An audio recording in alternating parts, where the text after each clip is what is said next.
Ja, jeg håber, I er klar til en masse god Counter-Strike, fordi vi skal altså have 2 så fede kampe igen i dag, som vi havde i går. Men nu har vi altså også nogle danskere med på serveren, netop Thesis og Schuss, og de skal altså ud og se, om de kan levere lige så godt, som de har gjort tidligere i turneringer. De har altså lagt rigtig højt op statsmæssigt, og er måske også kommet på til Rio, for ligesom at bevise, at de måske stadig kører med i toppen. Heroic, der virkelig kommer til at få det svært, fordi Na'Vi er bare et svært hold, men de har måske været inde i en lille smule slump. Og det er jo her, Heroic, de bare skal vise det gode spil. Jeg så også bare se, om de så bare kan få lov til det her. Kyksan står altså lige præcis for at hjælpe. Virkelig en god kontrasmoke, der kommer tilbage. Det er som om, at Heroic, de har læst det. Det her det måske foregår mod B-Sart. Thesis, der starter rigtig godt. 2 spillere, der står og hjælper hinanden herinde. Så vi ser, hvor mange spillere, der står mod B-Sart allerede. Det er altså lige nu Na'Vi, der er i store problemer. De finder dog lige på sit dobbeltkill op på startet. Men det er så fuldstændig ligegyldigt bagefter.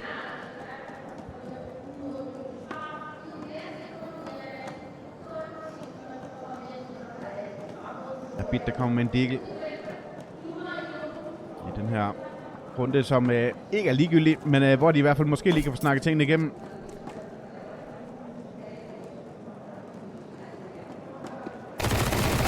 Han kommer til at stå alene hernede.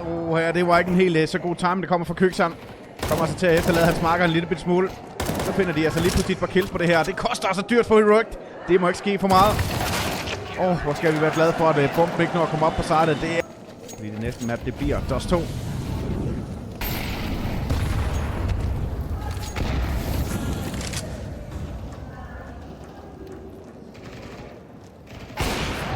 Dexter, der også kommer i gang. Det skal vise sig at være hammerende vigtigt, det her. Ja, han bliver ved med at stå og shine med VP'en. Vi står skud bagefter, men han ved jo godt, der står noget mere derovre. Og den info, den er sendt til Thesis, der står inde i Nubien. Og så mange spillere igen, der bare står for Heroic. Åbenbart har læst på lektien, at Na'Vi åbenbart godt kan lide at spille meget mod B-side, fordi bomben bliver tabt over. Prøv lige at se de her 3 spillere. De kan lige pludselig komme til at blive mega rundt også, fordi de har heller ikke noget utility. Det har de simpelthen allerede brugt, så det bliver et meget langt minut, hvor de skal ind og levere en masse hovedskud. Og det er jo bare Heroic. Der står mange spillere til at lukke ned på det her. Men prøv lige at se her, der kan måske komme et booster ind, eller hvad? Nej, det kommer ikke noget boost. Prøv lige at sige, de kan faktisk godt se igennem lamellerne derop.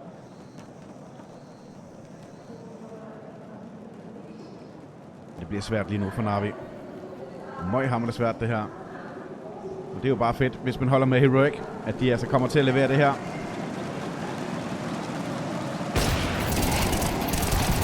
Ej, hvor spiller de er altså også bare virkelig gode til at sammen lige nu. Jeg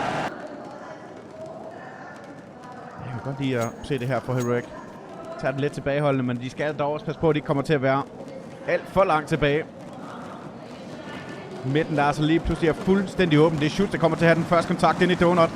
Det kan vise sig at være godt, men det kan også vise sig at være rigtig skidt, for nu kommer der lige pludselig et presspil, og så bliver han fjernet. Det her forsvar, det bliver max presset lige nu, når de står så langt tilbage. 2 våben også lige pludselig blevet samlet. Dexter skal lige pludselig gøre det jo helt umuligt. Det får han så til gengæld også lov til, at det er bomben, der bliver nedlagt. Et så stort, vigtigt kill, der kommer endnu et bagefter. Dexter, han bliver simpelthen ved at shine, hvor han altså bare nogle gange fuldstændig vanvittig på serveren. Han har været så omdiskuteret, om han ikke bare snart skulle sige farvel og tak til Heroic. Fordi han for det første ikke kunne være med i de her turneringer. Uden det her issue. Eller visa-problemer, og hvad det nu lige hører til. Men nu er han altså måske i gang med at levere de ting, som der skal leveres. Imer, der får lov til at komme ud i midten. Schuss, der ikke helt kan komme tæt nok på.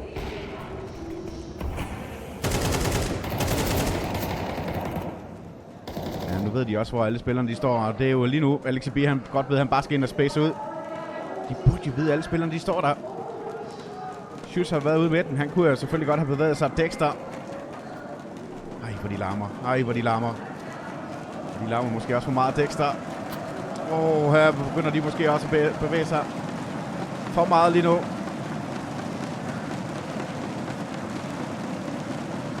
Se, hvad det her det kommer til at blive til. JL, der kan komme med verdens bedste timing, men det er altså Dexter, der står klar til ham, men det er fuldstændig ligegyldigt. JL, der altså rammer det bedste hovedskud.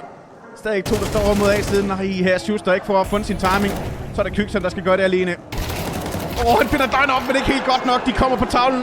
Men jeg er næsten mere sikker på, når Fury kommer på serveren senere, så springer det hele i luften.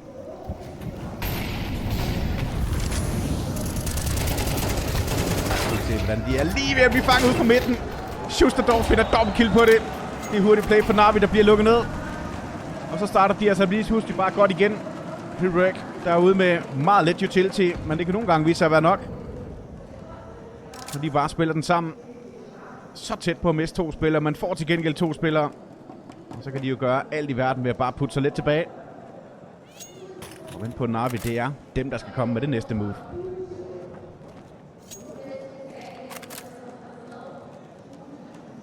Jeg er mest på Heroic lige nu. Det er også dem, der har de 2 danske knatter, kan man se. Tesis og Schutz, der virkelig har haft en god turnering indtil videre.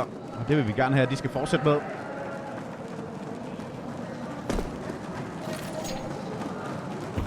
Jeg synes allerede nu, at publikum er måske lidt mere i gang i dag, end hvad de var i går. Nu er lige før der kommer det her dobbeltrang op, men han får til gengæld lavet en masse god skade. Schutz, mens Dexter finder en med AVP'en. Jeg synes faktisk, publikum de larmer rigtig meget. Her Dexter.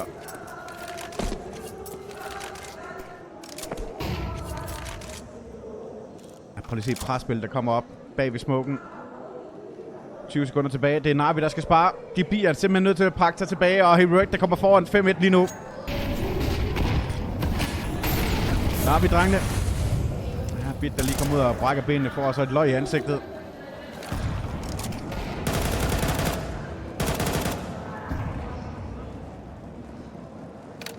Vi kan afslutte den her runde. Vi har set nogle gange de her pistoler, de bare kan komme ind og lave.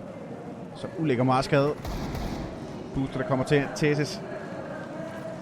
Der kommer med en ny smoke, men der bliver pladsen altså taget. Og hvor er det ellers tæt på, han finder dobbelt. Det bliver kun til en enkelt, men bomben bliver til gengæld tabt, når Narsen finder et godt kill bagefter.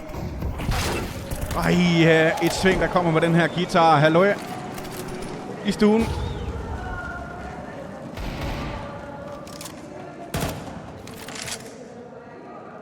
Jeg har så svært ved at finde de her løsninger og finde de her dobbeltkills, som nogle gange skal åbne det hele fuldstændig. Synes, der leger lidt mellem.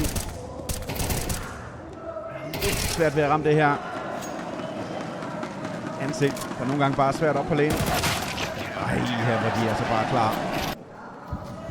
Vi har de 2 danske spillere, Schutz og Tesis. Dem vil vi gerne se meget mere lækkert fra, som vi allerede har set i den her turnering. Der er måske også en grund til, at de allerede står i semifinalen. Ud med. De bliver max presset. Her der kommer nogle gode kills. Så kommer der bare en ny space over. Schutz dog ikke helt for ramt til kills, så bliver midten overtaget. Det skulle ellers til at se knaldhamrende godt ud for Heroic. Men her bliver de altså lige pludselig knækket en lille bitte smule, men Jail direkte ind i Kykson, der allerede er roteret. Prøv lige at se, hvordan han står klar på smoken. Han ser 2 spillere. Han mister sit skud, Dexter, for en gang skyld. Og så er der lige på de bare gaderæs ind på A-side. Det er til gengæld i dag, så der er meget nemmere retake en gang imellem. God ned. Nate laver en lille bitte ekstra skade på Bit. Nu har de altså afgivet deres positioner begge 2. Men der er altså en, der får lov til at komme helt ud. De har slet ikke kontrol over det her Na'Vi. Wonderful alene tilbage på sidet. Står bag boksen. Ja, det er svære vilkår det her. Farvel og tak. Hvor spiller de den bare dejligt kontrolleret. Ja, de har det godt lige nu. Det har de til gengæld ikke over for Na'Vi. Det fungerer slet ikke helt, som de har håbet. Den her gang, der kommer der altså lige pludselig en masse gode flashes ud i midten. Og der er det Heroic, der bliver straffet lidt. Så det er nu, vi skal se.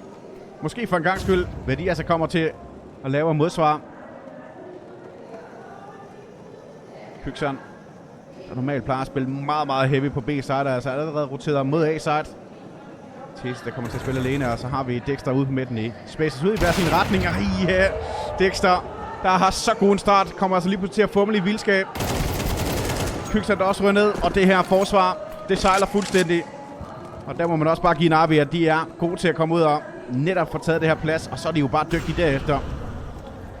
Tesis skal klodse det her 1 mod 4, bomben på vej mod A-side. Hold da op, hvor skal han være inde og være en psykopat-spiller inde på det her side med AK'en.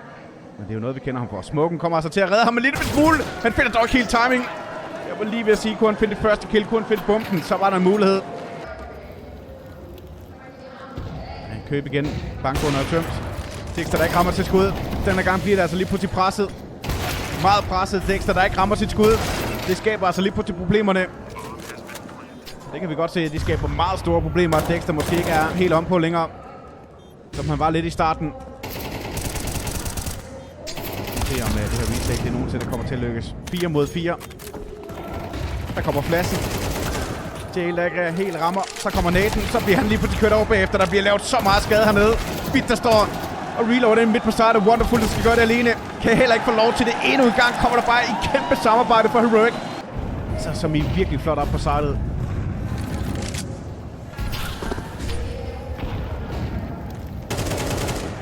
Ja, denne gang der er det altså måske lige lidt for voldsomt. Thesis, der også lige bliver ramt af sin mate Snady i rumpetten. Og nu er det altså lige nu her, de er i problemer, fordi Red Room er overtaget af Aimer. Dexter, der kommer med AWP'en, og hvis han begynder at alarme for måske for meget, han har måske lugtet lunden, at der måske står en i indhakket. Men det er lige nu Heroic, der bliver nødt til at slippe noget plads. Og det kommer til at koste dyrt. Hvis de ikke får styr på det her, så bliver de altså skudt i bagdelen lige om lidt, men de står så langt ude i grotten, som i rigtig langt ude. Ej, Wonderful finder altså ikke rigtig noget sving på det her. Ej, ja, Nærmest der bare står og holder positionen. Hvad så Dexter? Skal han finde det her kill? Ja, det skal han lige pludselig få lov til. Bit, der finder et kontra. Finder faktisk en mere bagefter. En 2-2-situation vi har, og de står godt nok langt væk fra startet.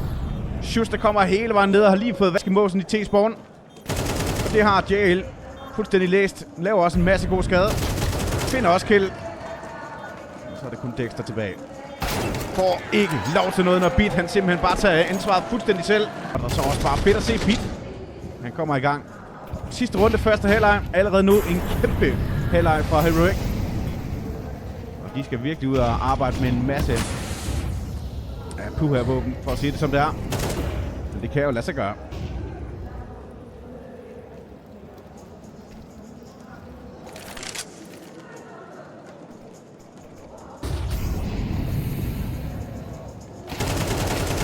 Den her målkop, den ligger altså og driller i vildskab. Ej, han finder et kæmpe spraydown. Til gengæld kommer Thesis til bare fuldstændig tabt med bukser ned derefter. Ej, hvor der er kaos over feltet. Men det er kun Thesis, vi har tilbage. Ja, jeg ved ikke, der står i neden, når den var 8-4 første halvleg. Ja, en kæmpe første halvleg, må vi altså også bare sige. Heroic, de har fået. Men om de så kan levere lige så godt over på T-siden, det er jo ligesom det, vi kommer til at skal se nu. I hvert fald masser af plads, der bliver taget ud på midten. LCB, der har utilityen. Og så har vi en enkelt spiller inde i grotten. Og det er Wonderful, der står med de her dualies. Han har ikke helt fået gang i festen. Og han kan altså nogle gange komme til at være en meget vigtig brik for Na'Vi. Han får ikke lov til noget. De skyder hårdt lige nu. De skyder monster hårdt. Ja, men det gør Bit til gengæld også. Det er ham, der i hvert fald har lavet den helt største forskel. LCB, der ligger nede på et enkelt kill. Og det er også det, der er nogle gange bare kendetegn for LCB, at han bare ikke skyder mange. Og så står han og snorks over. Men det kan man godt forstå. De har haft det svært. De har haft det møghamrende svært. Dexter, der ser skyggen herinde. Ja, hvad kan LCB jo så få gjort? Kan han få gjort noget? Schuster står helt nede i T-spawn. Han finder måske et dobbeltkill på det her. Schuster i hvert fald finder det første kill. Balladen er sket, for der kommer spil over det hele, og vi ved jo bare, hvor skræmmende det kommer til at være, når Glocksene de kommer med fart.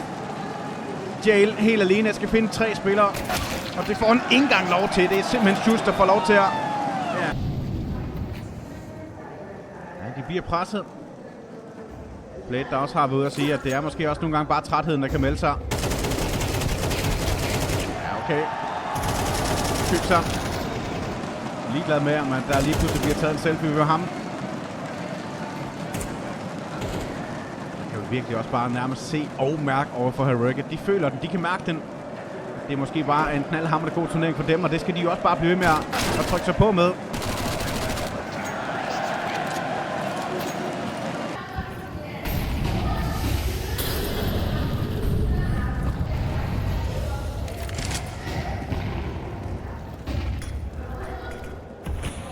os se, hvad den her første våbenrunde ligesom kan blive til. Kan Na'Vi ikke få taget den her, så kan det godt være, at det her første map, det er altså bare stille og roligt på vej til at ryge Heroics vej. Og så skal vi jo bare gå klar til Dust 2 bagefter.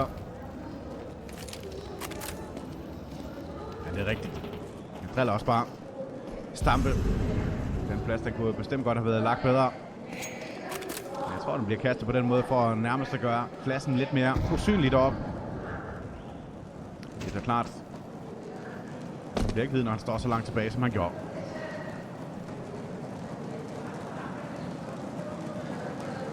Men prøv lige at se her. 2 smokes, en molotov. Og ikke noget diffuse kit. Nærmest der har fået taget Red Room. Her er Thesis. Han kommer altså til at stå for langt ude. Nærmest der ikke rigtig kan finde trader, eller kan han? Det får han lov til, men der bliver altså lynhurtigt hævnet for bit bagefter. Mens ansvaret det bliver taget på B-side. Der er en, der får lov til at komme op i Nubien. De har brugt stort set alt deres utility. Jail, der finder lige pludselig et dobbeltkill, og så er det kun Dexter tilbage. Han kan ikke få gjort det. Navi med virkelig en stor runde.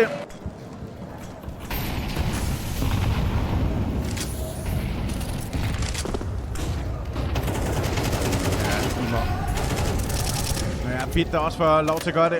Det er lige nu Heroic, der godt kan gå hen og blive rundtosset. Forsvaret, der virkelig kommer til at sidde lige i skabet for Navi.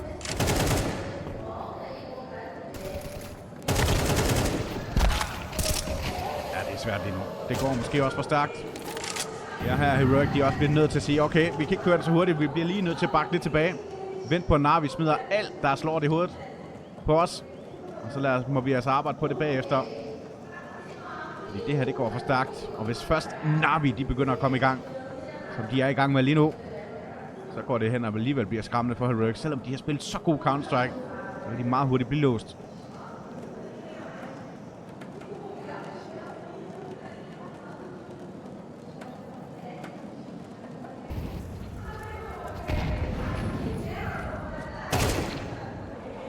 Ja, hvis Imer så først kommer i gang med det her ser jeg bare. Så bliver de renset. Floksene, der bliver nedlagt. Ja, nu er du på midten. Den her gang finder de altså også lov til det. Double kill. LXB, der kommer i ryggen, men det har Kyksen altså fuldstændig læst. De ved, der står inde i en donut, og det er wonderful. Men prøv lige at se, hvordan Thesis han tager pladsen på A-siden. Og det er han jo slet ikke klar på. Jail sidste spiller tilbage. Ned i spawn. Okay. Det er kill, der kommer. Et fedt domkill for det her. Det er fuldstændig sindssygt, de her scener, der lige pludselig kommer, men Heroic får taget runden. Ja, så bliver det også lige sagt, at de bare lige skal vinde den her. Simpelt skal det bare gøres. Og så bliver der spurgt på, hvad for nogle maps vi skal spille. Nej. Det hjælper altså ikke noget, det her Heroic for delen. Ja, man kan sige, det er godt læst det her for Navi. Der står så mange spillere hårdere, men pyffer, hvor bliver de også bare renset med det samme. Men Ancient, Dust 2 og Mirage, det er de 3 maps, der potentielt skal i spil. Jeg håber på alle 3. Fordi vi vil jo gerne se så meget Counter-Strike som overhovedet muligt. Der er ikke nogen grund til, at vi skal holde en pause op til Fury-kampen senere imod Mouse.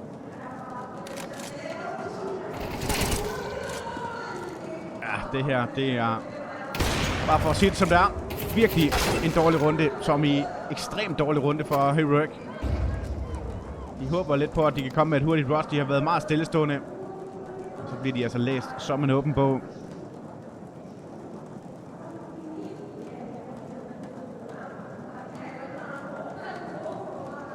De har selv lige haft en timer, hvor de lige har snakket igennem. De bare lige skal vende den her, og så bare en mere. Men den her kan de ikke engang få lov til at komme igennem. Eller hvad? Er det Thesis, der skal ind og gøre det umuligt? Skal han ind og lave acet? Han har så også lov til det her.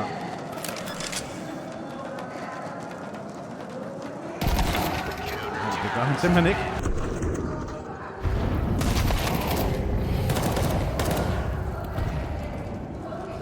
Det er nogle gange, man også bare har lyst til at sige, nu lige tage det lidt stille og roligt.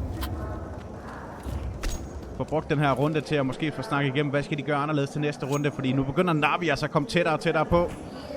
Vinder højst sandsynligt den her. Det burde det i hvert fald på papiret være. Og så er de jo lige pludselig kun bagud med 2 runder, og Heroic, de skal altså finde fidusen, som de gjorde i starten. Havde en voldsomt fed første halvleg, 8-4. Har også vundet et par fede runder på T-siden, men det er et tydeligt tegn, at Navi de altså altså i gang med at åbne fuldstændig op for godteposen.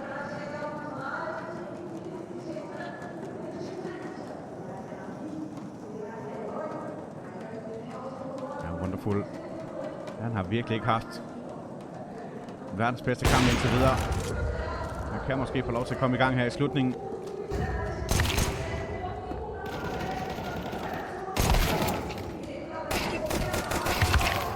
Ja, det er lige før. Glæder mig til Fury-kampen, det kan jeg godt forstå. Jeg tror også, at arenaen kommer til at springe fuldstændig i luften. Det plejer de i hvert fald at gøre, når hjemmebanehold de kommer på tale.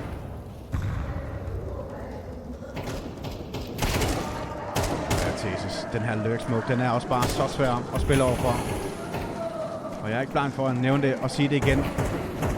Den er så hård og svær at arbejde med, fordi man ved ikke rigtigt, skal vi køre frem, skal vi køre tilbage. Men det her, det er måske ikke det bedste play, der kommer, når Beat han finder dobbeltkill tilbage bagefter.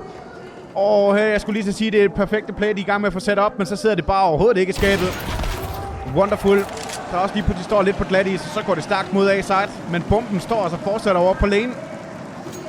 Det kan gå ind og blive en katastrofe det her. Det kan gå ind og koste rigtig dyrt det her. Beat går ind og clear position. Han står lige på den reloader, men spilleren de mister altså også bare livet til højre til venstre. Jael sidst spiller tilbage, så ved han jo godt, at han bare skal op og plante bomben lige nu. Kyksan. Der sker mange spændende ting, og bomben bliver plantet ned til CT Spawn. Det er jo nært, der kan komme og hjælpe dernede fra. Ja, godt spillet det her. Nært. Men han holder ikke vinkel. Det betyder lige pludselig, at Jael han kan få lov til at komme langt over mod bomben. Han har ikke noget diffuse kit. Nej, han har ikke noget diffuse kit. Det bliver et langt tryk, han skal i gang med. Der ligger et diffuse kit på Sarter, som han skal ind og hente først. Og det gør han ikke. Eller hvad? Nej, det gør han simpelthen ikke. Der er ikke tid til det her. Jael, der får samlet kittet der. Men der er det simpelthen bare for sent. Nu prøver det igen. De prøver det simpelthen at lave et rush på A-side. Det lykkedes ikke for dem sidste gang. Det lykkedes det for dem den her gang. Masser af gode utility, der kommer og smukken alle steder. Hvor de popper helt perfekt. Molotof'en, der kommer, så de kan få plantet helt i hakket. Blume, der kommer. Imer, der bare tonser ind fuldstændig hovedløst. De stresser lige nu. Na'Vi. De er max stressede. Så kommer Jael jo bare bagefter. Han tonser ind på sin egen plads. Fuldstændig myser ind, samtidig med han står og pladser dem. Bomben ikke engang bliver plantet, og smokesen begynder altså så småt at brænde væk. Så meget stress kan der komme. Så meget ballade gør altså lige på de bomben ikke kan blive plantet. Vi skal altså huske på hele mavebilledet. Og Heroic er altså brugt, men Dexter finder dobbeltkill. Han ved altså står en mere i indhakket. En kugle tilbage. Er det Jael, der skal gøre det? Han skal bare lige præse en gang i dunken. Så er det Heroic, der får taget det første map. Nej, hvor de lå på den anden side. 2 kugler tilbage, Jael. Han skal tage en stor beslutning. Hvor skal han tage en stor beslutning? Skal der komme et sving med den her guitar? Prøv lige at se, hvordan de krabber den på den anden side.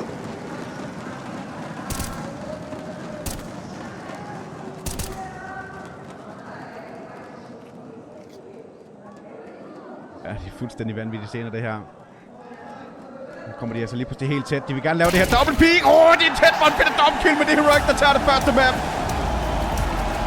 Ja, og velkommen tilbage til det andet map. En kæmpe fest, Heroic, de i hvert fald har fået, efter de har taget det første map.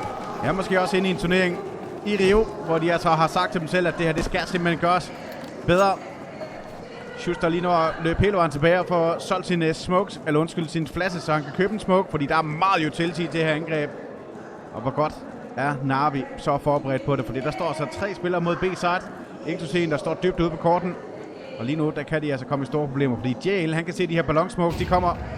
Der kommer flasken, så bliver han max presset. Det er god Molotov, der kommer. Jael, der ikke får lov til noget, bliver fuldstændig kørt ud, men Trade kommer med det samme lige bagefter. De her Glocks, de slår bare hårdt til. Prøv lige at se, hvordan de bare laver det ene hovedskud efter det andet. Det er jo fuldstændig vanvittigt senere, det der kommer med. Vi har en Torn 2-situation, og bomben er fortsat ikke blevet plantet. Og ligesom jeg får det sagt, så er det kun Imer tilbage. Og han får heller ikke lov til det. Der er HS i drengene.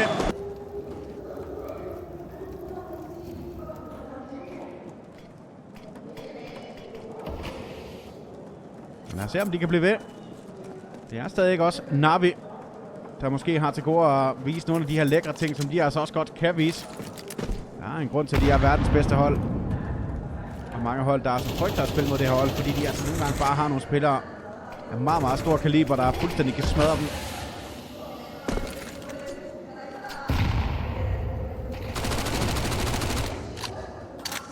Ja, prøv lige at se, de har en smuk tilbage, den bliver altså fyret afsted der. Imod nede i midten bliver altså fuldstændig taget på sengkanten. Smukken, der kommer i spil. Den popper rigtig godt. Der er måske et lille gap i smukken, og så alligevel ikke helt. Fint, der står og laver en masse god skade, men de skal altså op til JL, der står med sin Deagle og kan ikke ramme noget som helst. Ej, hvor er det altså voldsomt at se på det her. Scouten, der også kommer i spil. Men de kan jo ikke køre på den her. Af gode grunde for Na'Vi. Men det er jo fuldstændig vanvittigt senere, at de har én smoke tilbage, når der er så lang tid tilbage.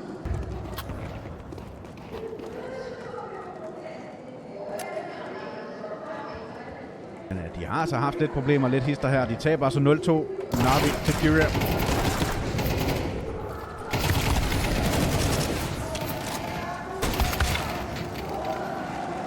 Den kommer virkelig godt afsted for det her. Imer ind på den anden side af smukken.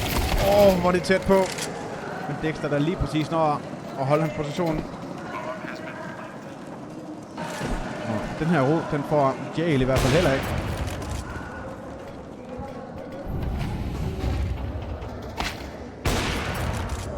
Før Dexter finder åbningskill. Det var han altså virkelig god til over på Ancient.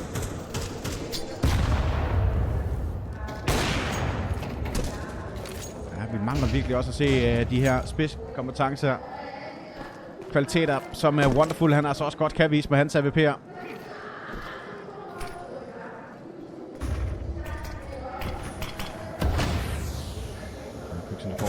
Den kommer altså på den anden side af smoken, og det kan måske fange Na'Vi fuldstændig det her. Der går op og tager rigtig meget plads lige nu. Hvor tager han plads? Imer, der altså måske er på vej til at blive taget med bukser ned. Wonderful har fået taget det første kill. Men de står så langt op på sidet. Kyksan, han kommer til at afsløre sin position. Det er lige præcis den perfekte timing, der kommer fra Na'Vi til at finde et dobbelt kill. Et lille gap, der kommer til Wonderful. Det kan godt nok være knivskarp i den her position, hvis han skal ramme sit skud. De krabber den forbi. Her, det krabber den ikke helt. Men Imer, han står altså møghamrende tæt på.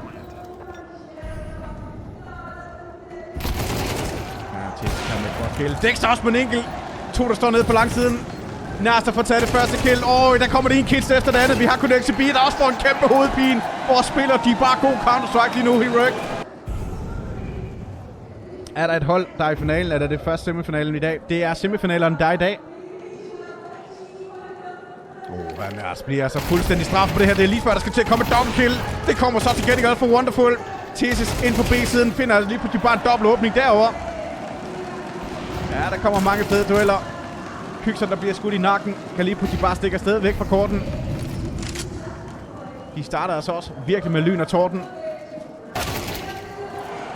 Hvor de også bare rammer hovedskud lige nu. Det er jo fuldstændig vanvittigt at se på for Heroic. Det er ikke kun en af dem, det er dem alle sammen. Når der virkelig er. Men rating 1.29 og 1.23. Fuldstændig vanvittigt. Nærmest der ligger med 1.33. Det taler sit tydelige sprog, at det her Heroic, de er skræmmende lige nu.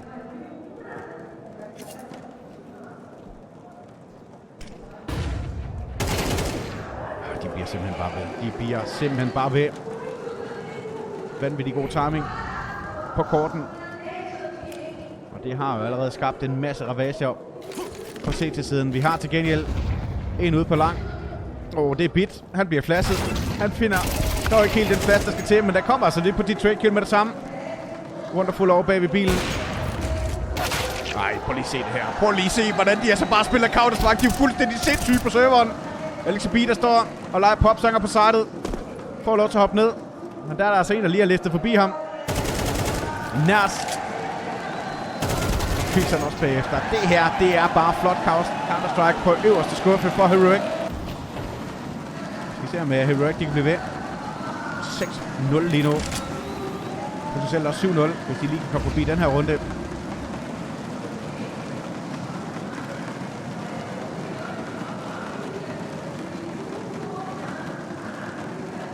50 sekunder tilbage. Hvad kommer planen til at være? Igen har de brugt meget utility. De har altså kun en enkelt smoke tilbage. Der står altså et sandwich på det her B-side.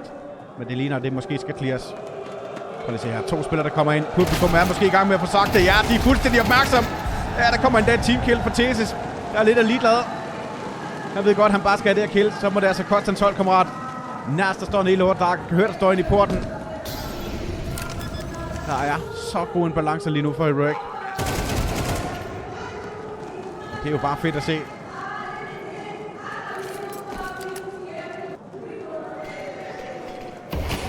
Men det taler til tydeligt sprog. Det er jo dem alle sammen, der er frustreret. Denne gang er det Wonderful, der går ud og åbner op. Det er måske også ham, der skal finde en masse gode kills.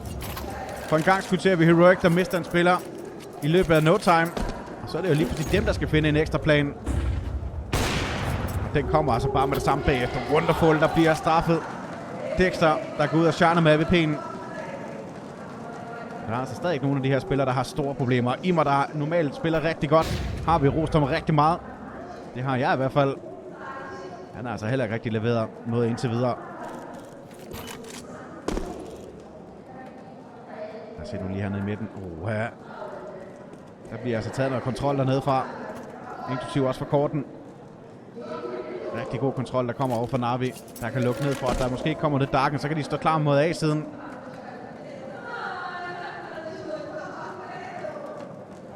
Ja, og I nævner ham jo selv. Der kommer hernede. Det er godt kill for LXB. Den her smoke, den er nogle gange så besværlig at spille sig forbi.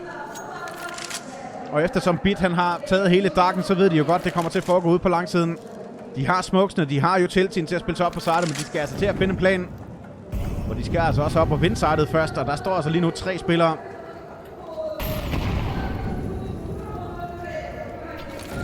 Så kommer Molotof'en, så kommer Blume på smoke, så kommer der bare en ny smoke. Og her der bliver altså kastet noget skæv utility, men de får måske lov til at komme op på sidet 15 sekunder. De skal op og vinde de her dueller. Og LXB sammen med Imer, der får taget det første kill, men de bliver slagtet op. Der er simpelthen ikke tid til det. Der er simpelthen for meget stress, og Na'Vi kommer på tavlen langt om længe.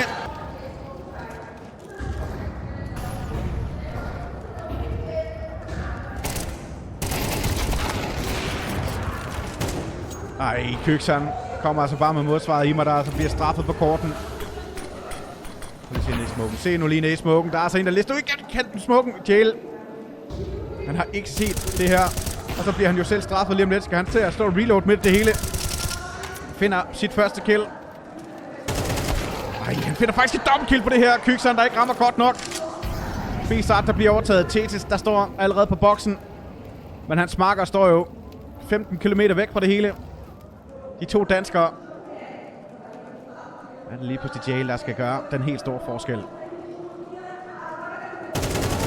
det får han ikke lov til, fordi han simpelthen har for meget i dunken. Thesis ind og bare få plantet.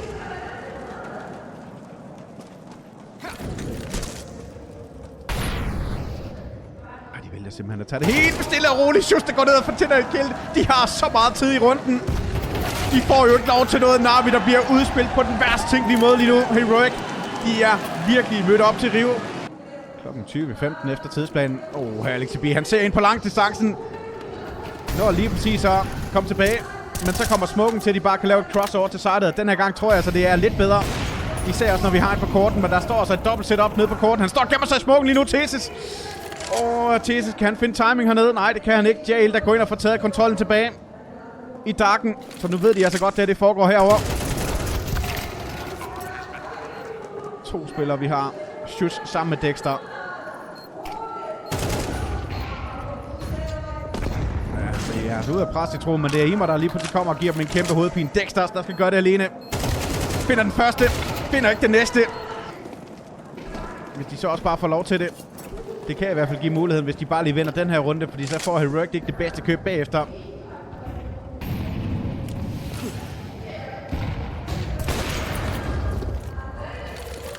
Det er faktisk lidt sjovt, at de vælger at køre ud på langdistancen. Her er god fast, der kommer. Schuster måske ikke har set ham over på bilen, eller hvad? Jo, han har set ham. Vil gerne ind på den anden side. De står fuldstændig abated. Kniven kommer i spil. Han får også lov til at tage kniven. Køksen finder også LTB. Imer op på sidet.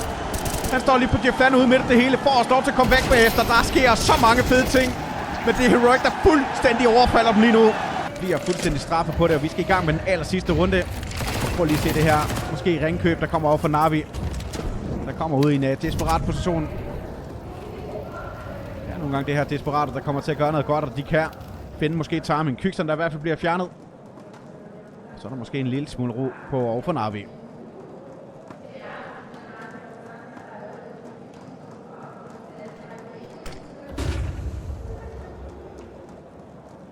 Ej, de altså også nogle gange bare føler, at de har selvtilliden. Prøv lige se, stille og roligt det her pik ned i porten på Thesis. Har lige hørt fladsen. Har lige hørt det hele. Gale får lov til at få måsen væk fra den her position. Jeg synes, de taler sit tydelige sprog lige nu. Så kommer Smoke ned til midten. Der er altså en, der står og planer ude i porten. Så kommer der til at gå stærkt, men der står altså 3 spillere inde på B-side lige nu. De står helt åben. Thesis, der ikke rammer en skid i hans kæmpe spraydowner. Der står simpelthen for mange spillere herovre. Na'Vi, der måske kan få lov til at snuse sig til den sidste runde. Der er stadig 40 sekunder at arbejde med. Schuss, der kommer ned fra midten. Wonderful, der står med scouten. Ej, her var det altså bare lige nogle Robinson-dueller, der kommer. Nu kommer han til at stå alene, og så kommer der bare et overfald med det samme. 9-3 første halvleg. En kæmpe halvleg for Heroic. Ja, lad os da se, hvad den her anden halvleg kan blive til. Der er ingen tvivl om, at Na'Vi, de hænger med mulen lige nu. Og en vundet pistolrunde for Heroic. Så er det måske også bare farvel og tak over til Na'Vi. Til at hjemme Rio. Men de fik altså lavet et fint comeback over på Ancient. Men det var et tydeligt tegn, at de simpelthen mangler nogle runder at arbejde med. Og det gør de potentielt også på det her map. God plads, der kommer ned. Bit, der får god information på, hvor mange spillere der står. Og det er altså også noget, de reagerer på, måske med det samme. Na'Vi.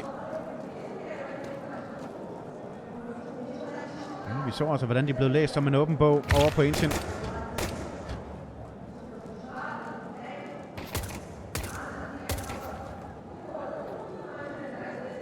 Kommer stille og roligt hen over korten.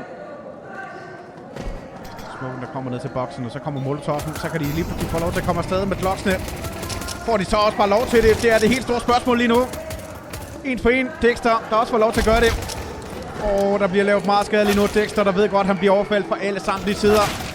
Og Schuss, han får ikke lov til at gøre det. Na'Vi med den gode starter. Det var lige præcis det her, de havde behov for. De skal altså bare lidt mere i gang. Og naturligvis også Bit.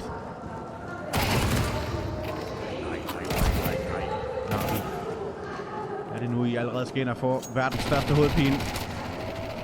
Fladsene kommer, men Nært står altså ude bag ved porten. 2 står oppe i midten. Prøv lige at se det her. Se nu lige det her. De står så langt ude i smoken, nu brænder væk. Så kommer hoppet. Det er noget af et vigtigt jump, der kommer, fordi Nært bliver straffet på det. Men Heroic, de står altså allerede nærmest og ånder dem i røven. Scouten også for Dexter. Scouten også for Dexter! Han rammer ikke noget som helst med den her. Det er ikke en dobbelt line-up, det her. Vi skal stadig holde øje med, hvad der sker nede bagved. Der kommer altså lige på de 2 spillere. Kykson og han skinner. Ja, de er ved med at stå og lave skaden. Men Thesis bliver altså også spottet. Nej, hvor skaden den bare rester de her spillere alle steder.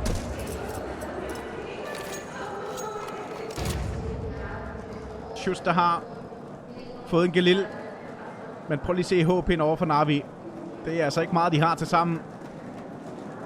Hvis de bare lige liner lidt for meget op, så er der altså lige pludselig bare et vandfald fra dem. Der også sidder og lukker ned for Darken. De står i hver sin ende af verden. 30 sekunder tilbage lige nu. Na'Vi, der er under et meget, meget stort pres. Schuss, han skal finde timing lige nu. Han skal finde timing, det gør han også, men han finder kun en enkelt på det. Skulle måske have haft en dobbelt, før det måske kunne have været chancen for Dexter. Men han flyver altså lige pludselig bare med et speedrun ude på langsiden. Ej, de kan heller ikke engang finde ud af det her. Det går galt for Na'Vi, de skal op og plante bomben. Det går helt galt for dem. Det er lige før, de ikke engang får plantet bomben. Hvor er det sindssygt runde, vi lige pludselig får Na'Vi. De får styr på det, Na'Vi. Selvom det ikke er kønt Counter-Strike, vi får fra dem, så er det dem, der vinder runden. Nært. Han kommer altså ud med den her solo M4, og vi har bare set nogle gange, hvad et våben kan gøre.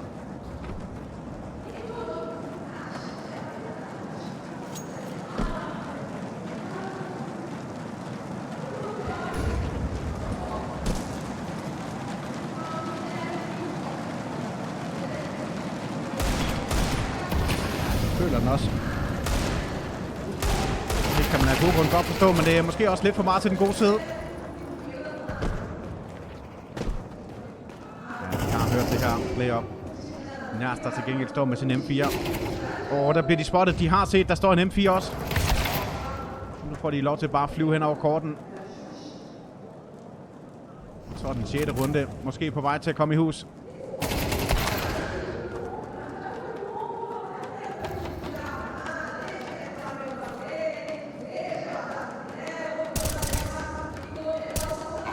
Man kan ikke få lov til at spille den her lange distance heller. Og de giver ham jo nok heller ikke chancen. 9-6 lige pludselig. Wonderful. Ind i darken. Ind i bamsen hedder det nok nærmere, mens Jael han går på jagt efter Dexter. Der skal over hente AK-en. Eller M4'en, der ligger over ved hans marker.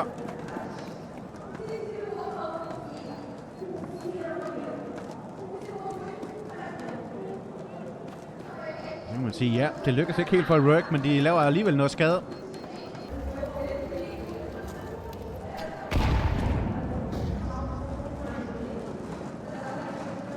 Lille minut tilbage. Det er så tæt på, han bliver spottet hen over smoke, men når altså kommer lidt i sikkerhed. Keeper, der gerne vil op og se, om man kan få taget der kill. Det er et fedt bloom, der lige pludselig kommer, men han får sig selv en på snotten af Kykseren.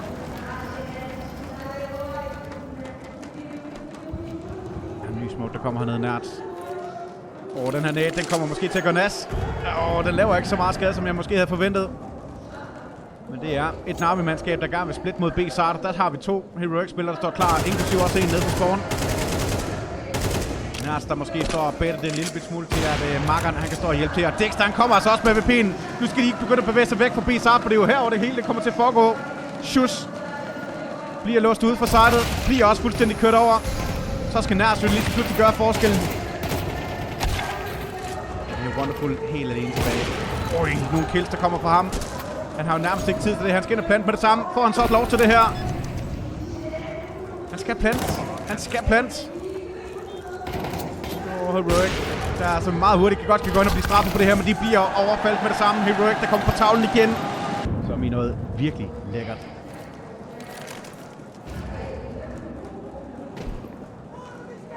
Ja, der skal være plads til, at man godt kan bande og svole en lille smule en gang imellem. Selvfølgelig på den gode måde, kan man sige.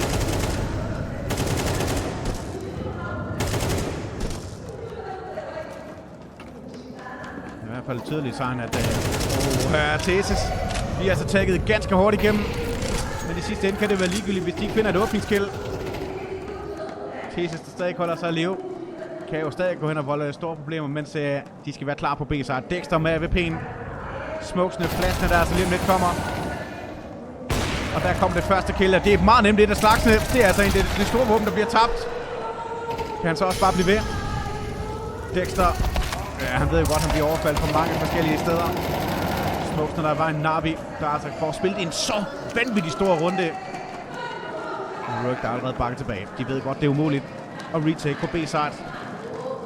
Kæmpe runde også for Na'Vi.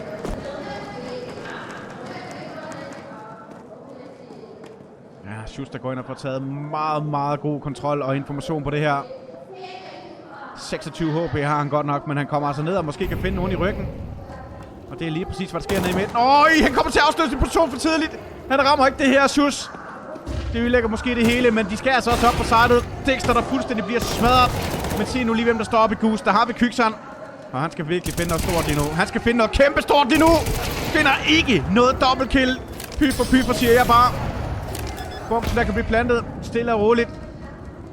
HP'en rasler de her spillere.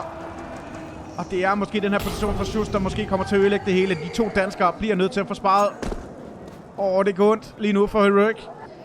Hvem skal Furious spille mod? De skal spille mod Maus. Så også en fed kamp, vi har i vente der. På langsiden Smoken, der kommer at spille. Jesus, der får pladsen det her de næste 10 sekunder. Så skal han jo lige pludselig finde noget cover. De har været ude at lukke. Der kommer et bloom. Han finder kill på det. Det er et kæmpe kill, der kommer. Prøv lige at se, hvor meget space, der bliver taget heroppe. Her nærmest, der er meget tæt på ikke at ramme sin skud. Han får altså stresset Na'Vi. Og de ved jo godt, de kan kun være et sted efter, som de har et spiller op i spawn. Shootstars og har løbeskoene på igen.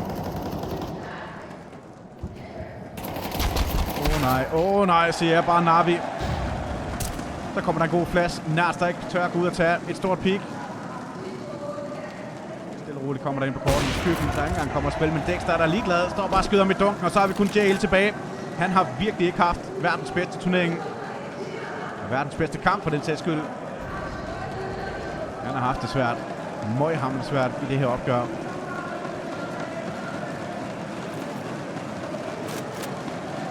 Denne gang der er der altså ikke mere at komme efter. Heroic, der fuldstændig sætter sig på runden. Navi, der har nogle dollars i banken. Men 11 runder er de kommet op på lige nu. Heroic.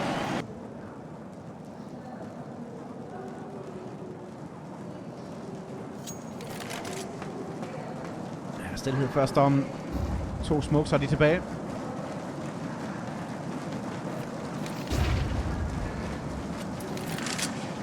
Hele tiden lige ude og få lidt information, de kan arbejde med. En ny smoke. Eller undskyld, pladser ned. Smoken, der kommer ud på langsiden for at give pladsen til, at de kan få lov til at komme ned til pitten. Det er split mod A-side. Den smoke, den ligger faktisk ikke helt godt. Der er et kæmpe gap i venstre side, men det er nok til, at de kan få lov til at komme ud og spille bag den. Lad os se, om de er klar på det her, Heroic. 3, der kommer flyvende hen over korten. De er de slet ikke klar på. Godt kill, der kommer fra Dexter. Fuldstændig sindssygt, han lige pludselig hopper op og står og leger JW på boksen.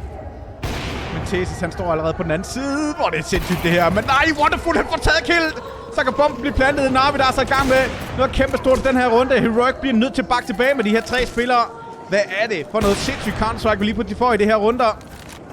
Så ved de jo godt, at de bare skal trykke lidt mere på speederen. Men lad os nu se, om de får lov til at gøre det her. Pladsen, der kommer i spil, og Nars, han bliver stående direkte i det. Kyksan, der er dog lynhurtigt til at få traded. Skaden bliver tildelt på begge sider. Nu har de bare svært ved ligesom at lave de her 11 hovedskud, som de har været gode til langt hen ad vejen.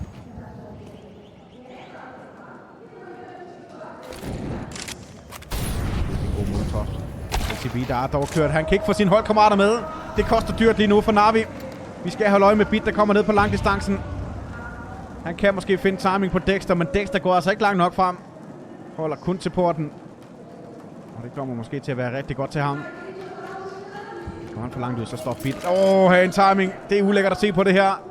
Bit, der bare kan komme op og så skyde 2 af dem i nakken. Ja, det her, det kommer altså til at koste dyrt. Det kommer til at koste rigtig dyrt.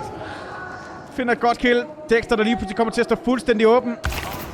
Han bliver også slagtet på langdistancen. Det her forsvar, der sejler fuldstændig af bomben. Den bliver plantet lige præcis i rette tid. Heroic, der bliver rundtosset. Og 1 runde, der skiller de her 2 lige nu.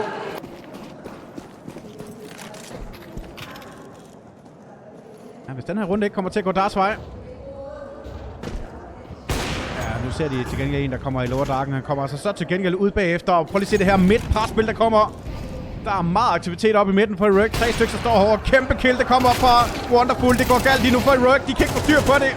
Og så har vi lige pludselig måske en 11-11 scoreline. Og der er altså ikke måske det helt store tilbage over for Heroic, der taber pusten fuldstændig. Navi skal vi aldrig nogensinde afskrive. Selvom det ser sort ud.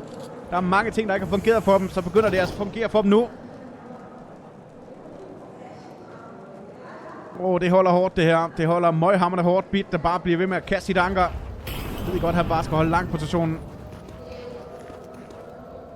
Navi, der virkelig har fået gang i festen. Og vi skal potentielt måske ud på et 3. map, som hedder Mirage.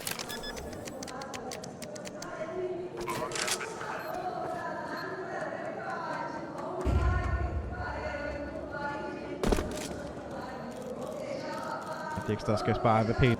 Kæmpe planer, kæmpe spil for Navi, der viser gode takter. Og 11-11, vi har en kamp i semifinalen til Rio. Ja,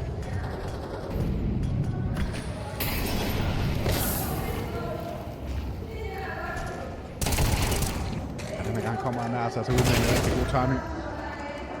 Jale, der dog får traded.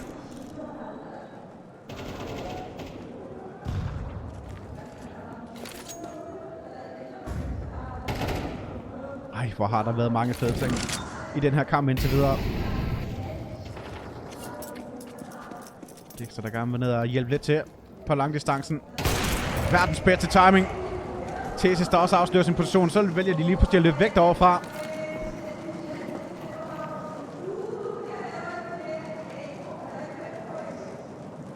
To på B-siden går altså lige på Tina tager Darken. Jail, der skal være klar. Og han er altså også fuldstændig klar.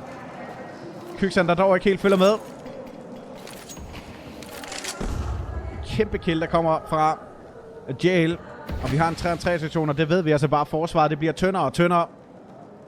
Og det er slet ikke sjovt at stå på B-side.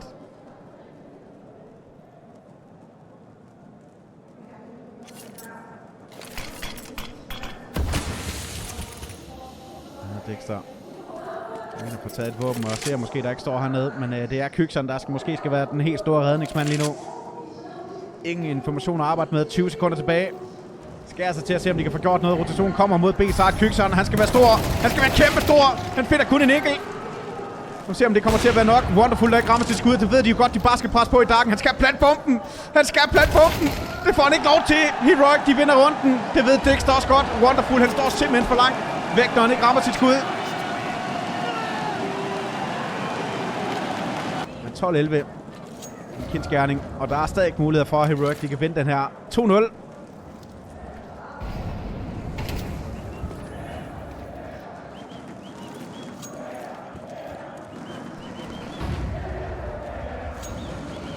Vi ikke afskrive det nu. Der er mulighed for en overtime. Rigtig meget plads og mulighed for en overtime. Og det tager vi jo altså med. Langt der bliver overtaget. Masser af til de har. Prøv lige at se, hvad der sker over for Heroic. 3 på korten. 1 nede i midten. Faktisk 2 nede i midten. Vi er i gang med at lave et kontraindgreb på midten, hvor Imor han bare står og venter dybt op bag boksen. Prøv lige at se det her modsvar, der kommer ud på midten. Tessis, der bliver fanget lidt for meget alene. De mister lige pludselig liv på det her. Dexter, der finder et godt kill for os at skifte tag. Kommer det samme bagefter. God molotov. Nej, hvor er det en god molotov. Men Fasten gør det lige pludselig svært. Han finder en med bagefter. Dexter, der leverer lige pludselig nogle så fede kills. Lang er overtaget. Schuster kommer meget hurtigt op. Kan komme hen og svinge sig i bagdelen med det samme. Men Dexter, han skal lige levere op på sejret. Han har sådan en molotov, han kan stå og ødelægge det med. Og han får ikke lov til det, når Wonderful han lige præcis kommer krabne. Ja,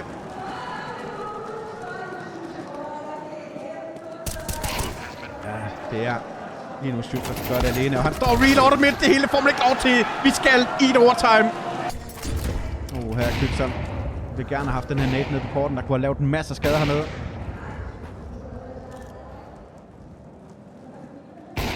Booster, der kommer, så de kan stå og spotte dybt. Dexter, der har haft mange fede momenter med den her AV.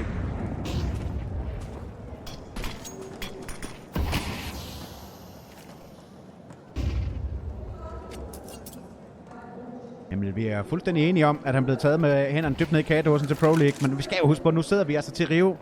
Og det er ikke sket til Rio. Så lad os nu bare komme videre. De tog også straffen. De tabte til Nip. Og det er Stampe i hvert fald glad for. Men lad os nu nyde den her turnering. Lad os nu bare se de her fede momenter, vi har nu.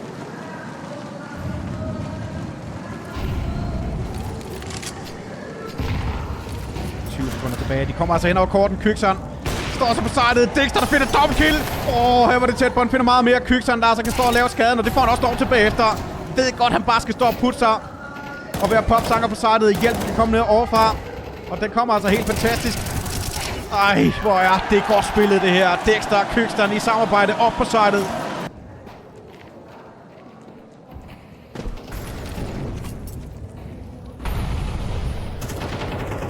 Nogen, der står og synger Jotlebiver, men de står og danser Jotlebiver.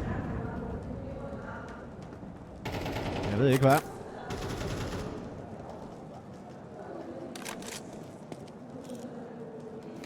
Igen prøver de altså at se, om de kan komme hen over korten. Dexter, der står samme position som før. Kommer til gengæld til at stå noget mere alene den her gang. Og prøv lige at se her, Navi, der også kommer med meget mere tid at arbejde med. Dexter ikke rammer sit første skud. Rammer heller ikke det næste. Dexter, du skal ramme de her skud. Han har lige på de problemer og kan altså lige pludselig blive max straffet. Næste hjælper til. Wonderful, der kommer med et trick kill med det samme bagefter. De skal stadig op og plante bomben, og det har de altså problemer med, når der står så mange nede på rampen. Jailer finder et godt kill til start med. Men det hele kan være ligegyldigt. Vi har en turn 2-session, og de har mulighed for at nulstille det her. Ej, hvor der sker mange ting lige nu på serveren. Der sker rigtig mange ting, men det er så Navi, der virkelig får nulstillet det her. Heroic, der går direkte i fælden, er slet ikke klar på, at han gemmer sig over i Kandal. Og så svinger han altså bare ud og virkelig sparker dem i bagdelen bagefter. Ja, piffer. Det så rigtig godt ud, men jeg er også ked at sige det, Dexter. De her skud, de skal rammes. Det her, det er simpelthen for dem, Nars.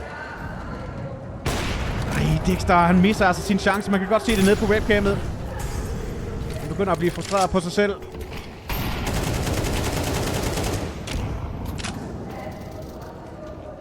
Ja, Thesis måske en lille smule heldig her bagefter. I smoken finder han et trade kill.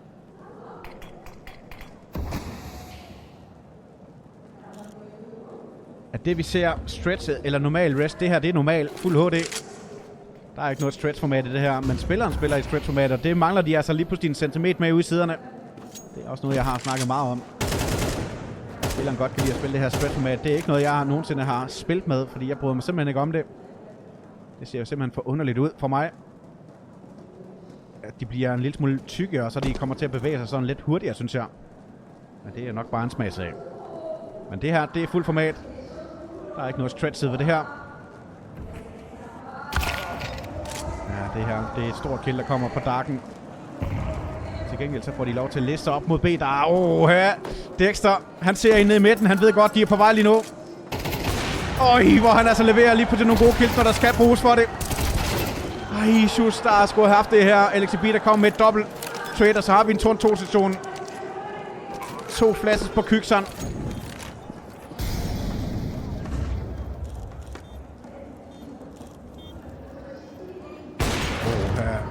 Så kommer næten, det går ondt. Nu er lige præcis at bakke væk fra det. Flasene kan nærmest måske være ligegyldige i den her position. Ja, det bliver fuldstændig ligegyldigt. Na'Vi, der er så lige pludselig kommer i front. Langt om længe. Det har holdt hårdt. Men nu er det altså dem, der kommer i front.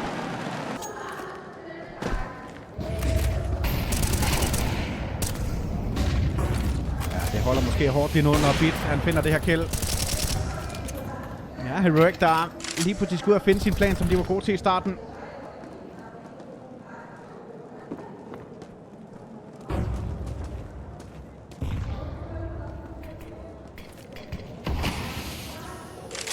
Det bliver i hvert fald svært for Heroic.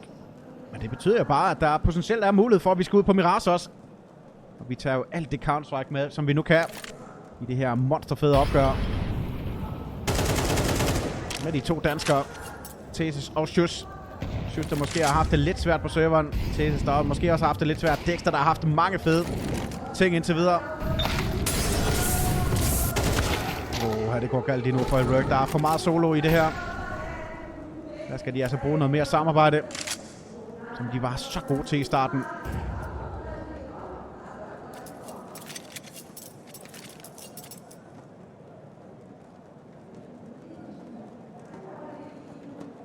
35 sekunder tilbage. Hotelteam, der bliver tyndere og tyndere. Ja, Wonderful, der ikke rigtig kan finde ud af, hvor han skal stå hen med den her AWP. Og nu får de jo lov til at komme ind tæt på smoken. Det kan vise sig at være rigtig godt, det her. Men Jail, han står jo også klar til at hjælpe sin makker. Shus ved godt, han skal over og clear med mobilen. Et kill, der kommer. Men det er altså lige nu kun Dexter, vi har tilbage. Direkte AWP'erne imod hinanden. Men Dexter får ikke lov til at stille sig på plads på nogen måder, når Na'Vi de er på pletten. Det er altså ikke hverdagskost, man skal se 2 AWP'er på den her måde. Men en vigtig position, der bliver taget i første omgang langsiden.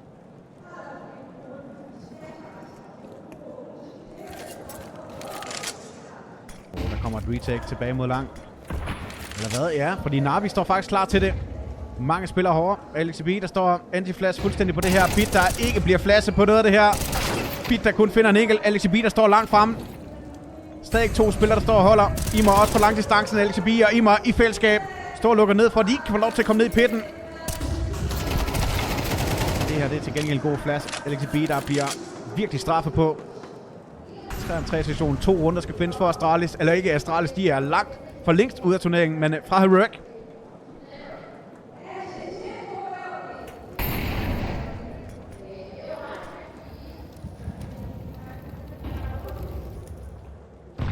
Ja, kan de få lov til det her? Her Thesis, han bliver altså most måske på kortet.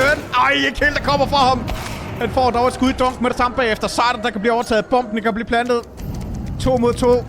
De har en net, de har en molotov, men bombene når altså at blive plantet af Kykseren. Nej, Kykseren. Du har alle muligheder for at bevæge dig væk nu. Og hvad så Nerds?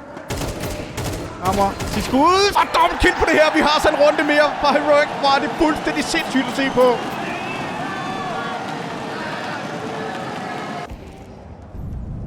Stadig voldsomt senere, at Jael han hænger så langt nede, men af god grund kan man godt forstå det.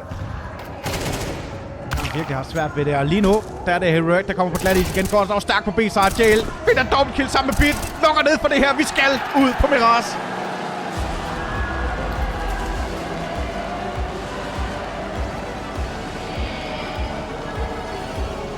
Og så er der ikke andet for at bare sige velkommen tilbage til det tredje map i det her monsterfede opgør. Na'Vi, der virkelig har haft det så svært, men de har altså fået kæmpet sig tilbage på DOS 2. Nu skal vi se, hvad det her med Mirage, det ligesom kan blive til, og endelig melde jer ind. Stem. Hvem I altså tror, der går ind og vinder det her opgør. Og hvem der altså kommer til at stå bedst. Vi skal huske på, at Heroic har spillet rigtig godt på det her map. Både mod Vitality, men de har altså også spillet rigtig godt imod Astralis. De starter altså også rigtig godt. Nøj, hvor bliver der altså bare lavet en masse hovedskud. De her Glocks, der ikke engang får lov til at blive aktiveret. Og så alligevel Jon og Jael og Imer. De kommer og tager det måske det hele, men Thesis står kan man så smukke. Rammer ikke sin skud godt nok. Men bomben, den er ikke plantet, og de her smokes, de brænder væk. Nu skal de altså lige se, om de kan finde Tots til Na'Vi. De vil gerne have den bedst mulige start. For de måske også lov til, de finder et godt kill til start med Kykseren alene i verden. Her hvor har de altså bare det hele, men de bare ikke får taget det sidste. Heroic. Og så kommer dobbeltpeaket. Men Kykseren, han kommer altså til at stå og nyde godt af det her. Langdistancen Kykseren for delen en makker. Jeg skal love for, at vi kommer i gang. Vi skal jo huske på det på T-siden. Der er mange hold, der har haft det så svært.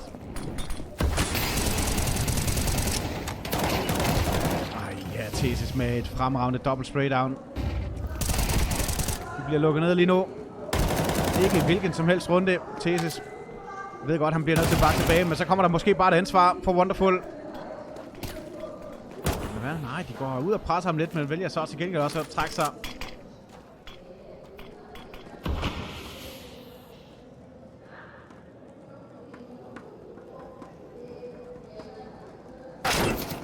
Han er det er god information på, at han får, at bomben er dernede. Nu skal han altså også til at passe på. Han skal til at passe meget på lige nu. Der er så tæt på at fange noget, man har virkelig svært ved at ramme de her skud. Fuldstændig vanvittigt Thesis. Han står så langt frem, når han er så low på HP'en. Så kommer der jo bare verdens bedste time bagefter fra Nerds. Som jeg var ved at sige det før, der er mange hold, der har haft det rigtig svært på T-siden på det her map. Skal jeg huske på, at Heroic fik jo altså kun 2 runder imod Vitality. Var bagud 2-10, man vinder altså alligevel kampen 13-11. Det vidner altså bare om, at det var en side, der sad lige i skabet.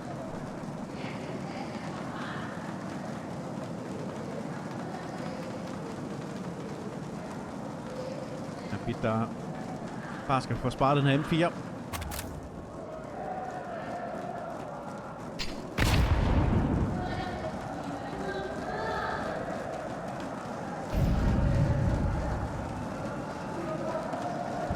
Imer får rigtig meget plads lige nu.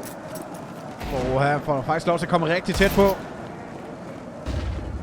Det er nogle gange lidt farligt, at de får lov til at komme ud uden at de får en chance med at skyde med den her dækkel.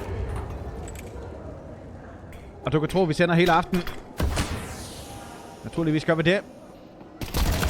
En time, der kommer Kykseren, der bliver straffet. Det er lige præcis den her M4, der kommer i spil. Men nu skal de andre over og se, om de kan hjælpe ham. Bomben går nok langt væk fra det hele. Godt kill her for Nerds. Det ødelægger planerne måske lidt smule. Ja, det ødelægger det rigtig meget, når han er så lige på de bare står og fjerner på den her måde.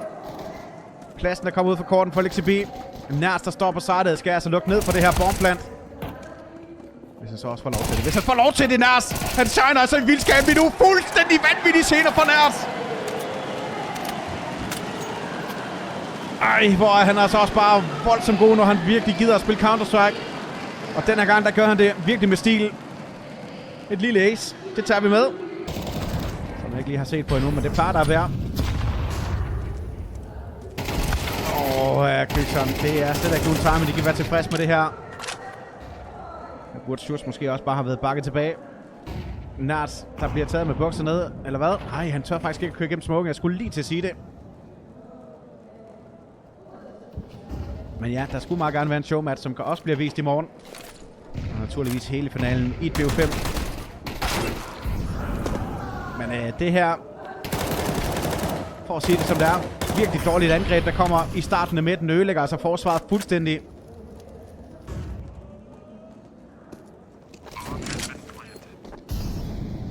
Det var mere, hvem der også spiller i den her showmatch. Det aner vi altså ikke noget om endnu. Den her showmatch i morgen.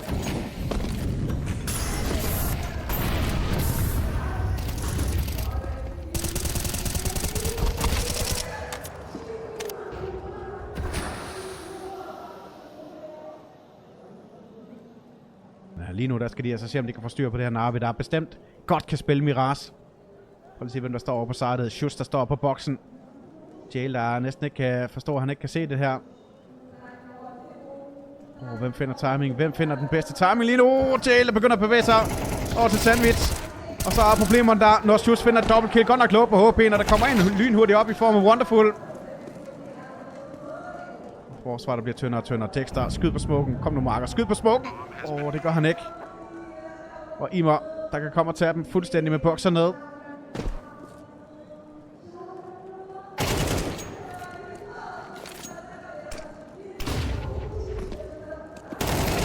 Ja, fuldstændig lockdown.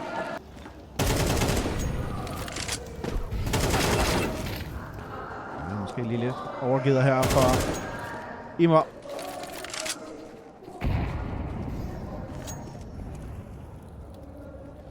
Men det er jo deres tredje runde, de er bare stille og roligt klar til at hive ind på tavlen. 3 kæmpe runder fra Na'Vi.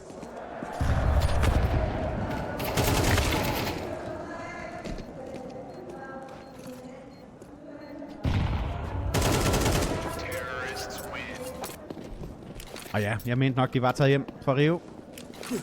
Så de kommer i hvert fald ikke til at spille showmatchen, så det må vi jo vente med at se, hvem det ligesom kommer til at blive til. Her Dexter står bare og venter. Trykker på aftrækkeren, rammer det heldige skud. Bit, der lister ud igennem smoken. Finder... det er lige før det er en kæmpe timing. Schuss, der står låg på HP'en. Men Jail, han står altså allerede op på det. På Tetris. Det her hurtige angreb, det er måske noget, de heller ikke helt kan være tilfreds med. Men Jail er måske kommet lidt med i humør på det her map.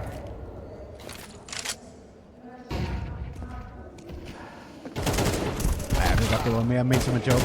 Jeg så godt, de kapper bagefter. 1 mod 1. 1 mod 1. Og Jail, han er altså low på HP'en. Det skal vi huske på. Dexter, han har fået infoen. Ikon, der kommer fra ham. Det er fuldstændig sindssygt at se på.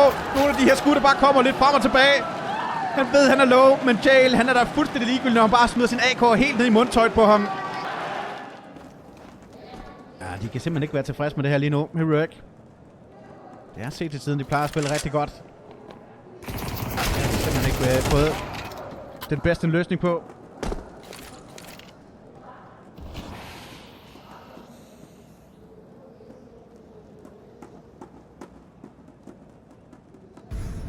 Ja, der skal virkelig nogle beskidte træks til, hvis det skal lykkes.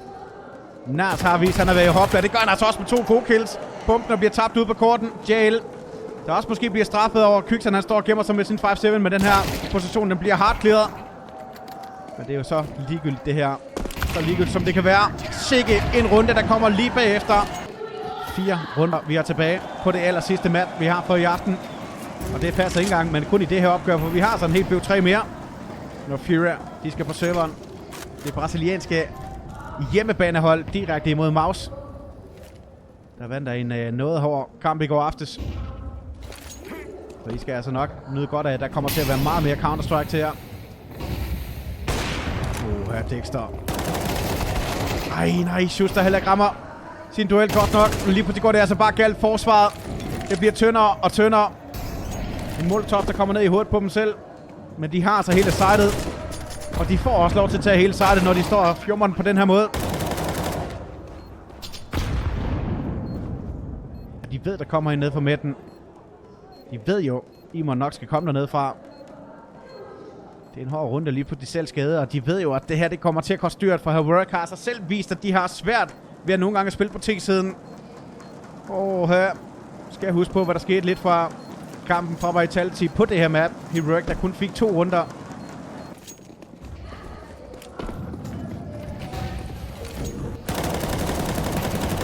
Hvem skal ud og se, om de ligesom kan gøre forskellen? Det har været nært indtil videre. Han bliver også sendt afsted, men prøv lige at se, hvordan han bare står og vinker til modstanderen. Verdens bedste flash, der kommer Thesis, der ikke kan hjælpe ham på nogen måder. Hele tiden i Heroic, der skal på arbejdsbordet finde den nye løsning, når de så mister deres hardhitter. Dexter har været savnet indtil videre. Ja, og Thesis, der heller ikke får lov til det. Pyffer, der er hovedskud i Na'Vi. Nej, de rammer bare ingenting lige nu. Det går helt i smadret for Heroic. De er simpelthen tabt pusten fuldstændig efter de har tabt os 2. Det kan man nogle gange godt forstå. Det har også været en hård kamp. De lige på de selv skulle æde Dexter. Det gør det helt store, rammer heller ikke sit skud. Og det her, det går altså kun en vej. Det er altså ked at sige det. Det er Heroic, der er i gang med at få bøllebank.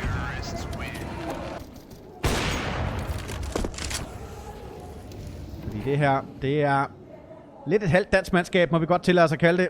Med de 2 danske spillere, vi har. De er altså virkelig i gang med at blive straffet. Fuldstændig korrekt. Jael, han er ikke sjov at spille imod, hvis han først kommer i Hopla. Og han har virkelig ikke været i Hopla på måske de 2 første map, men det kommer han måske på hjemmebane her. Der er måske en grund til, at Mirage kommer ud som det sejre, men Bit, han er fuldstændig klar. Det taler sit tydelige sprog, at Heroic, de bare ikke skyder med skarp længere.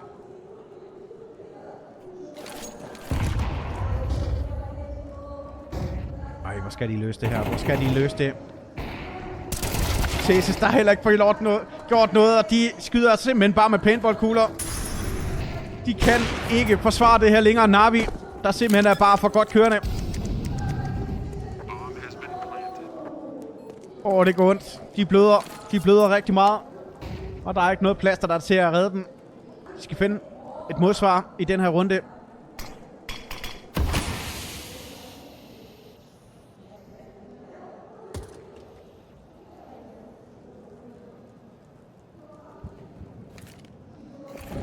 Han vil gerne have den her molotov.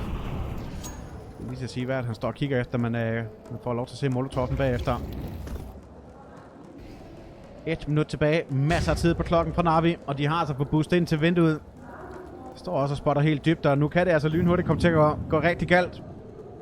Nærs, du skal ikke frem og kigge mod connectoren, fordi så står Wonderful klar. Ja, her Wonderful, der rammer til skud. Nej, Schuster fuldstændig skyder med vandpistolen. Thesis, der skal redde det her hele over på sidet. Han står lige på det, kaster jo til team, bliver også slagtet. Det her, det er Heroic, der er i gang med at blive skudt ud af semifinalen på det 3. map. De har spillet så godt, men de får ikke lov til noget længere. Au, siger jeg lige nu. Det er det største spark, de får igen og igen. Og det er en hård T-side, de selv skal overlevere her bagefter. Kan de gøre det? Det må vi altså se. Lige nu, Kykser, der kommer med P9, han får jo ikke lov til noget. Og det her, det bliver 8-4 til Na'Vi første halvleg.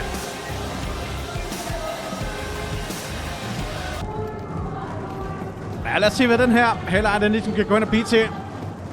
Det er måske en meget vigtig pistolhunde, der skal komme op for Heroic lige nu. Ellers så går det måske hen og ser så skidt ud for dem. Og har de bare været om på, men hvor har de også bare spillet en forfærdelig set til tiden, når Na'Vi de først kommer i gang. De må der lige ned og få taget måske noget god information. Der står mange klar ude på midten lige nu. Både til vinduet, til connectoren. Gerne ned og se, om de kan lave et modsvar. Det får de altså også lov til lige nu. Her der står mange spillere. Det er Heroic, der fuldstændig bliver kørt over. 2 spillere vi er tilbage, og de står bare på verdens største hovedpine. Der er ikke nogen, der kan få gjort forskel lige nu. Dexter med et lille trøstekill, men det kan jo være ligegyldigt i sidste ende. Der er ikke noget at komme efter. Na'Vi, de er simpelthen bare der, hvor de skal være lige nu. Hvis de kun får 2 runder, ja, så ved vi jo godt, hvad det betyder. Så det er Na'Vi, der er meget tæt på at kan spille sig videre til en finale. Det er jo måske også bare det her. De er verdensmester til Na'Vi. Så kommer klokræset. Stærkt det går. Fin lille trøstekill. Men det er jo nu kampen sådan for alvor starter. Det er nu, vi skal se, om Heroic de kan gøre det.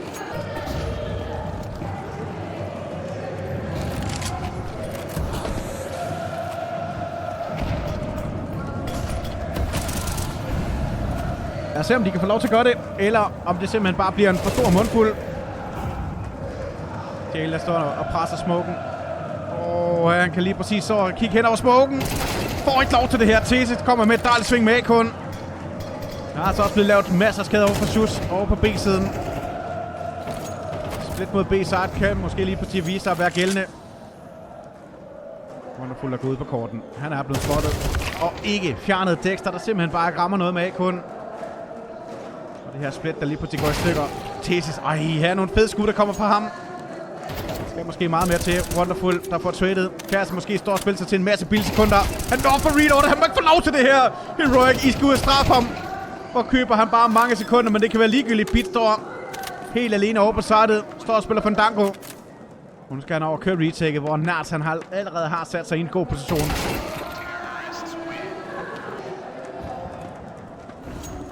Ja, men det er lige før man skal begynde at tælle, hvor mange gange de har bange i bordet, de her Na'Vi-spillere. Hvor bliver der lavet meget skade. Ses Dexter.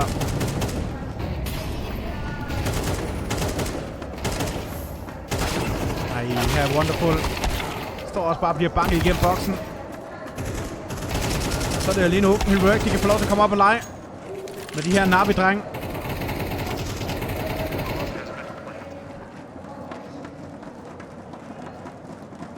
Ja, 2 fede smokes, der faktisk bliver kastet, selvom der måske er et lille gap i midten. Men det giver jo i hvert fald ikke muligheden for, at de kan stå og booste hen over smoken. Ja, nogle gange de små dueller. Nogle gange værd at tage med. De her vandfald-smoke, som jeg har sagt, jeg godt kan lide, både på stairs, men også over på jungle-smoken. Downstairs, som også nogen kalder den. Det ser lidt sjovt ud, der faktisk kommer blod på væggen deroppe, men han har ikke mistet noget HP.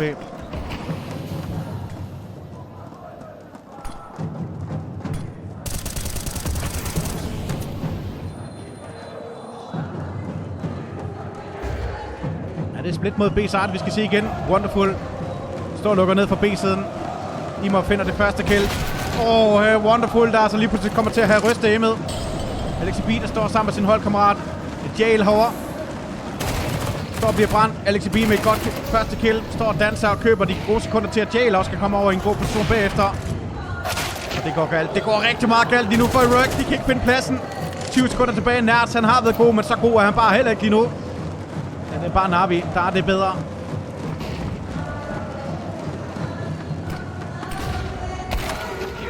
Ja, her.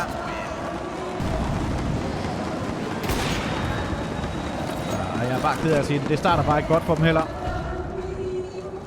Nerds, der bliver fanget. Der er hard hitter. Molotof'en også kommer at spille, og så kan de jo ikke lige pludselig få taget den her plads, men Thesis kan måske finde den her timing ned i connector, som han har gjort før. Ja, noget vi har set, at han altså lige pludselig kommer med en god timing connector, mens de kommer på rampen. Men de bliver slagtet lige nu. Der er ikke mere at komme efter. De bliver fuldstændig kørt ud.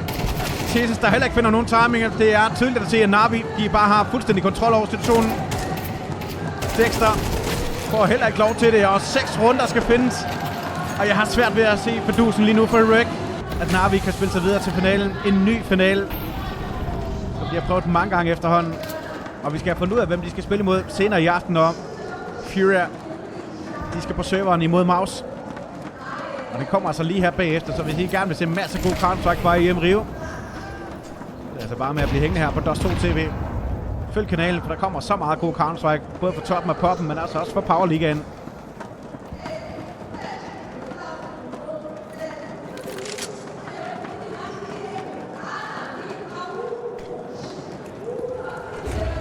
Ja, er det nu, der skal lukkes ned for det her. Imor, der står klar. Finder et dobbeltkill. Her bomben bliver tabt. Det er slut. Der er ikke mere at komme efter. Na'Vi spiller sig videre til finalen.